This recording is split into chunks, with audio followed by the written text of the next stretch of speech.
Okay, so in my last video I've talked about the Elden Ring Shadow of the Erd Tree DLC, and I personally think it's a masterpiece. But a lot of people had problems with the DLC, as expected. But one thing that surprised me was that a lot of people were saying that this isn't From Software's best DLC, which, you know, it's fine. I respect your opinion, but the DLCs that popped up were, you know, were like the basic ones like Ringed City and the Old Hunters DLC from Bloodborne.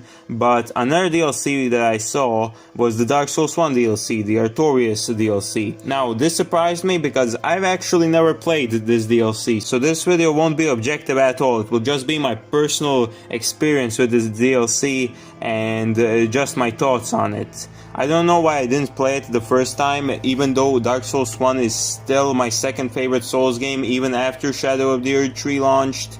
So maybe this DLC will leave a positive effect on my Dark Souls 1 opinion, or maybe even a negative effect and will push Elden Ring to the second spot. So I created a new character, I created the most bullshit Black Knight Halberd build I can, you know, possibly build, and yeah, I was absolutely ready to beat this DLC. So, did I like it? Well, yeah, in fact, I absolutely loved it. Now, this is everything a DLC should be, and it shows how From Software got their formula for other DLCs they were gonna release. You get a whole new area that you go into by using some kind of portal, and this area is completely, you know, dislocated from the rest of the game. This area also introduces you to new bosses, NPC'S, quest lines, and, you know, weapons. Now, this DLC just has 3 areas. You have the Darkroot Garden before it all went to shit.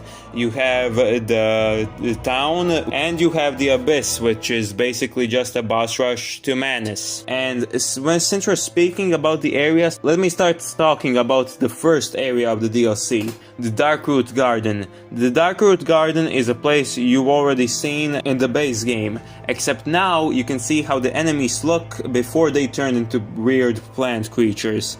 And I love how you can see that the plants are slowly corrupting them, and they're starting to lose a lot of their humanity. Another thing I like, you know, despite this game having some reskins like the dogs or the Guardians are well made, because even though you see them in the main game, if you kill one, their armor just says stone armor. However, if you kill him in the DLC, it says Guardian armor. And this has a great lore implication, because you can see how old and ancient the armor is in the main game, but how you can finally realize what it is in the base game. I also like how Calamite jump scares you when you just go and start walking around the DLC, and I also like how you can see Artorias' arena from afar in this DLC. I personally like that a lot. I think everybody does.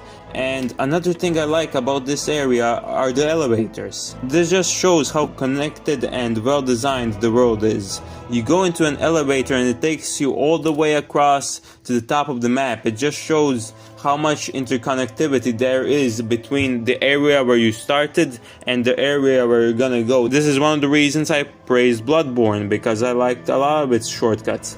And this is again something that isn't in Elden Ring at all. Because why? Because it's a big ass open world that you need to explore with Torrent. Now, another area that I like is the town. The town is an interesting area to explore because it has a lot of cool enemies, and by a lot I mean there are 3 enemy types. You have the regular town corrupted citizen, you got the ones that throw magic at you, and you got that weird one in front of the elevator that leads you to the next area. That is it. I also like the amount of mimics and chests in this area that you can find, and all of them have their own secrets. I like how one of them literally unlocks a boss fight for you, and that's just one of the rewards you get for exploring it.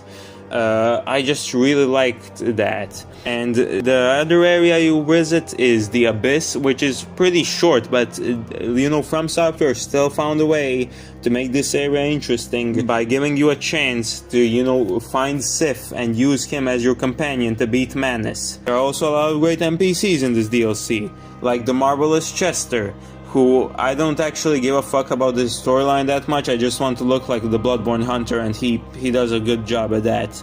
I also like, the cat that has a covenant. Now she leads you to Artorias' dog. I mean Sif, I already mentioned that. I liked the giant that shoots down Calamite for you while being blind. I also like the NPC that spawns after you kill Artorias, next to his grave. You can give her Artorias' soul, and she will actually reward you by giving you these two swords, which remind me a lot of the Dark Souls 3 Dancer Blades. Now let me talk about my favorite thing about any From Software DLC.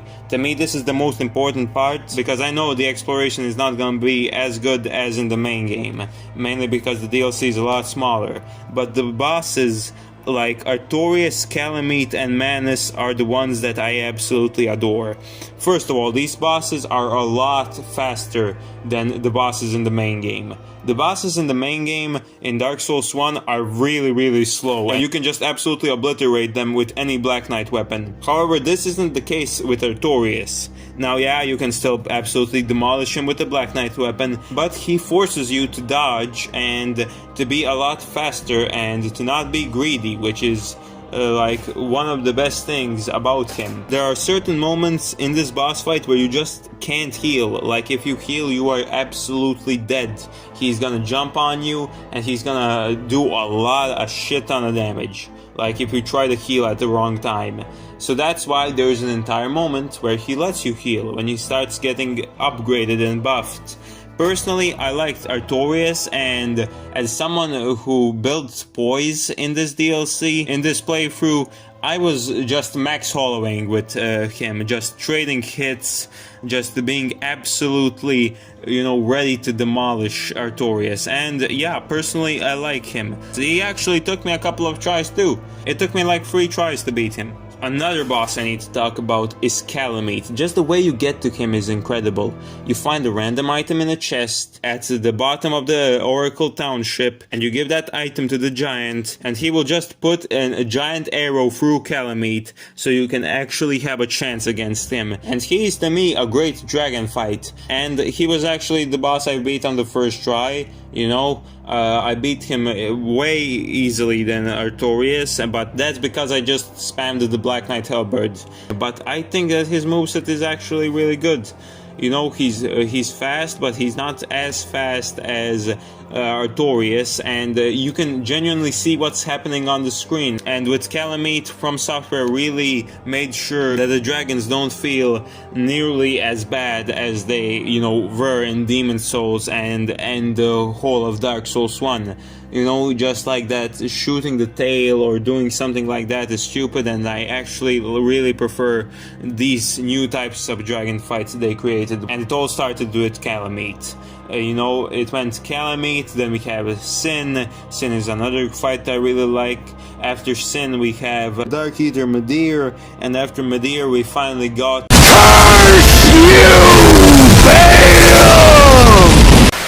So yeah, I really like Calamite, I love his design. In fact, I think he's my favorite dragon when it comes to designs. Is he hard? No, not at all. If you played Elden Ring, and especially the DLC, this is just gonna be a cakewalk to you. And finally, Manus. Manus is one of my favorite fights of all time, and he's my favorite fight in Dark Souls 1 as a whole.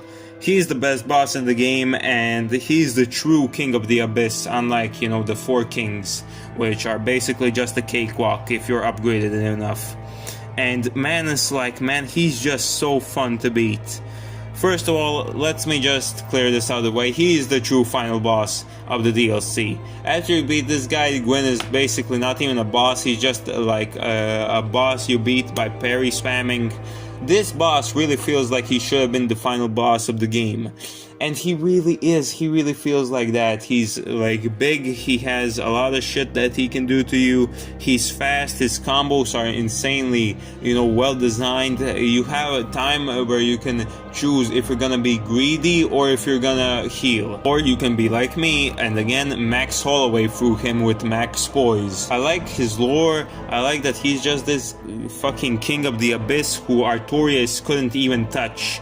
Like, I like Artorias, I use his armor in basically almost every single Souls game, but let's be real, Manus smoked him, and he corrupted him completely. So yeah, Manus is by far one of my favorite bosses of all time, and yeah, I still prefer, you know, the bosses like Orphan of Kos, Mesmer, and Slave Knight Gale. I think Manus is definitely up there, especially since he feels like just a perfect boss for Dark Souls 1. Let me just say one thing. If these bosses were just a little bit faster, they would be completely ruined. Why? Because your character can't nearly move out the way as he can in Elden Ring, and his dodges are a lot slower. But one thing that is good about Dark Souls 1 is how quickly you can roll after attacking. It's actually much quicker here than in Elden Ring. And yeah, that's basically everything I need to say about this DLC. I really liked it. I think that everyone should play it. I don't know why I slept on this DLC for this long, especially when it was this good. And it was especially worth it for me, who loves Dark Souls 1, and this just boosted Dark Souls 1 closer to Bloodborne. So yeah, my Soulsborne game ranking, that didn't really change at all. But who knows, man? You know, maybe Dark Souls 2, this DLC, will maybe change my mind, which is a DLC, again, I've never beaten. I've beaten all the other Dark Souls 2 DLCs, so we'll see if that will be my next video. But first I need to apologize to one other game before I post that video. So that's everything I have to say. If you guys enjoyed the video, make sure to drop a like, leave a comment, what are your thoughts on this DLC. I personally really liked it. I still prefer Shadow of the Erdtree though. I still think that Shadow of the Erdtree is my favorite DLC, but this is incredible to me, and I think it's just better than the Ring City. It surpassed Ring City for me. Now, remember, this is all just my opinion. You can have a completely different opinion about these games. So yeah, make sure to drop a like only if you enjoyed the video, and be sure to subscribe if you want to see, you know, some of my other videos. And yeah, that's everything I can say. Peace. You never see it coming.